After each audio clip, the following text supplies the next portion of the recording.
Dans les dernières années, on note un intérêt croissant pour l'exploitation intelligente des données.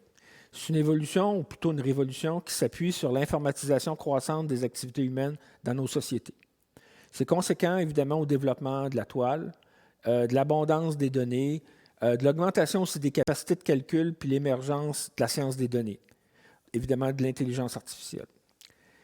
Ça s'inscrit aussi dans un courant de société vraiment global qui vise à prendre de meilleures décisions, mais à partir de l'exploitation de données et ce qu'on appelle les données probantes. Donc, les données sont le nouveau pétrole.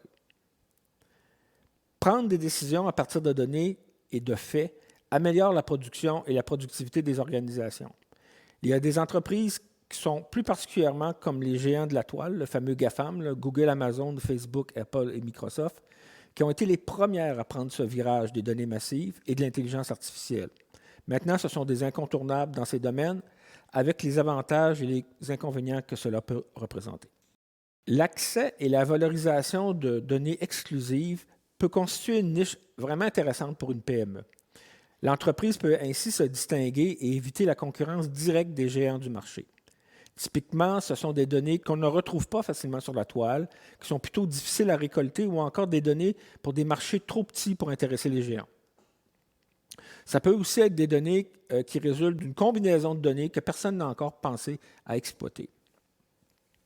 Les données exclusives peuvent constituer en des données aussi pour un territoire particulier, une langue, une culture, une activité ou un domaine d'expertise ou encore créées par une barrière juridique ou politique. On va prendre quelques exemples. La collection de photos de plantes canneberges malades de votre tante Mireille, qui est vraiment une experte du domaine. Des photos aériennes par drone, par satellite, de parcelles de forêt pour estimer, par exemple, la déforestation ou bien le risque d'incendie ou la sécheresse. Une collection d'images en gros plan d'éoliennes ou de tours de télécom, accompagnées de diagnostics pour réaliser un système d'entretien préventif. Des images de crevettes, là, des bonnes crevettes, puis des crevettes à rejeter qui viennent d'une usine de fruits de mer afin de mettre en place un système d'inspection automatique, disons, sur un convoyeur. Un autre exemple, la collection de photos d'insectes du frère Donat du Collège de la Pocatière, qui a fait ça il y a 100 ans pour identifier des insectes ravageurs. Ou encore des photos de tranches de minéraux pour identifier du minerai de cuivre.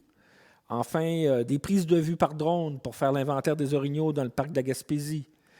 Et finalement, des collections, pourquoi pas, de photos microscopiques de microbes pour leur identification et leur comptage.